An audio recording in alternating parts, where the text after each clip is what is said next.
नमस्कार दोस्तों, माया नगरी में आपका स्वागत है। हाजिर हूं मैं एक दिलचस्प जानकारी के साथ। तो दोस्तों वीडियो को पूरा देखें और अगर आपने अब तक हमारा चैनल सब्सक्राइब नहीं किया है तो सब्सक्राइब करें, लाइक करें और शेयर करें। दशकों से बॉलीवुड फिल्मों में एक्टिव प्रेम चोपड़ा हिंदी सिनेमा जगत के फेमस विलेन रहे हैं। आखिरी बार वो फिल्म एनिमल में दिखे थे। उनका भी एक ज़माना था जब वो स्क्रीन पर आते थे तो लोगों की रूह कांप जाती थी। वो अपनी एक्टिंग के दम पर हीरो पर भी भारी पड़ जाते थे। 60 और 70 के दशक में इंडस्ट्री में उनका सिक्का चलता था। उनके साथ काम करने के लिए मेकर्स की लाइन लगी रहती थी। नाम प्रेम चोपड़ा। प्रेम चोपड़ा नाम है मेरा जैसे डायलॉग से प्रेम चोपड़ा का करियर चल पड़ा था। प्रेम नाम है मेरा, प्रेम चोपड़ा। कहा जाता है कि एक समय ऐसा भी था जब लोग उनको देखकर अपनी पत्नियों को छुपा लेते थे। आज की वीडियो में मैं आपको उनके बारे में दिलचस्प बातें बताने जा रहा हूं। दरअसल प्रेम चोपड़ा ने 60 और 70 के दशक में इतनी फिल्मों में विलेन का रोल किया कि उनका करियर तो हिट रहा, मगर इसका नेगेटिव प्रभाव उनकी असल जिंदगी में भी पड़ा। अधिकतर फिल्मों में प्रेम चोपड़ा के रेप सीन रहे, जिसकी वजह से लोगों में उनका काफी खौफ हो गया था। इसके बारे में प्रेम चोपड़ा ने खुद बताया था। एक बार वो जश्न रेख्ता प्रोग्राम में शामिल होने के लिए दिल्ली पहुंचे थे। इस दौरान उन्होंने जिंदगी के सफर के बारे में इस दौरान उनसे पूछा गया था कि उनके अभिनय की हर कोई तारीफ करता है, लेकिन उनके किरदार कभी किसी को पसंद नहीं आए। इस पर प्रेम चोपड़ा ने बताया था कि वो इंडस्ट्री में हीरो बनने के लिए आए थे। करियर की शुरुआत पंजाबी फिल्मों से की थी। हिंदी फिल्मों में आए तो हीरो के तौर पर सफल नहीं हो पाए।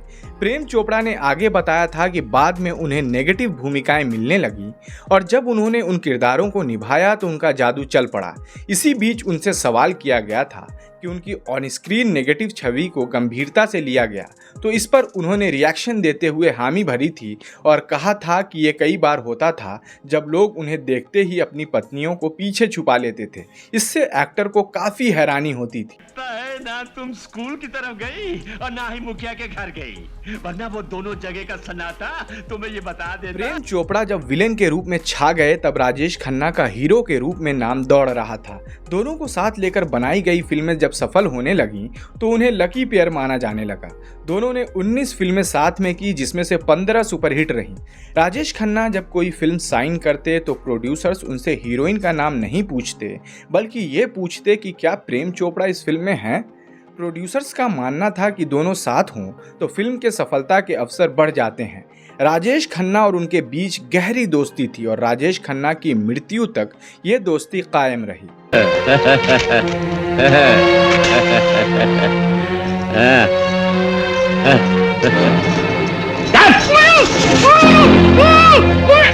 प्रेम चोपड़ा अपनी भूमिका इतना डूब कर निभाते थे कि रियल लाइफ में भी लोग उन्हें विलेन ही समझते थे।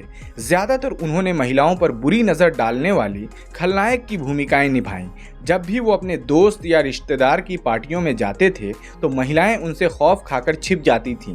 इससे प्रेम चोपड़ा बहुत असहज महसूस करते थे। इसका सौदा किसके साथ होगा? ये तो था उनकी प्रोफेशनल लाइफ से जुड़ा किस्सा। इसके अलावा उनके बारे में एक और बात बहुत कम ही लोग जानते होंगे कि प्रेम चोपड़ा राज कपूर के साढ़ू भाई हैं। जी हाँ, आपने सही सुना। दरअसल प्रेम चोपड़ा ने राज कपूर की पत्नी कृष्णा की बहन उमा से शादी की थी। इस रिश्ते से प्रेम चोपड़ा राज कपूर के साढ़ू भाई हुए। उमा और कृष्णा बॉलीवुड एक्टर राजेंद्र नाथ और प्रेम नाथ की बहनें हैं। उमा और प्रेम चोपड़ा की 3 बेटियां रकिता, पुनीता और प्रेरणा हैं। बहरहाल अगर प्रेम चोपड़ा की फिल्मों की बात की जाए तो उन्होंने अपने करियर में शहीद, बॉबी, बेताब, गुप्त और कोई मिल गया समेत करीब 380 से ज्यादा फिल्मों में काम किया है। तुम मुझसे बहुत डर गए हो देवड़ा। तो दोस्तों कैसी लगी ये जानकारी हमें कमेंट कर जरूर बताएं। फिर हाजिर रहूंगा इसी तरह की दिलचस्प जानकारी के साथ। बने रहिए माया नगरी के साथ। नमस्कार।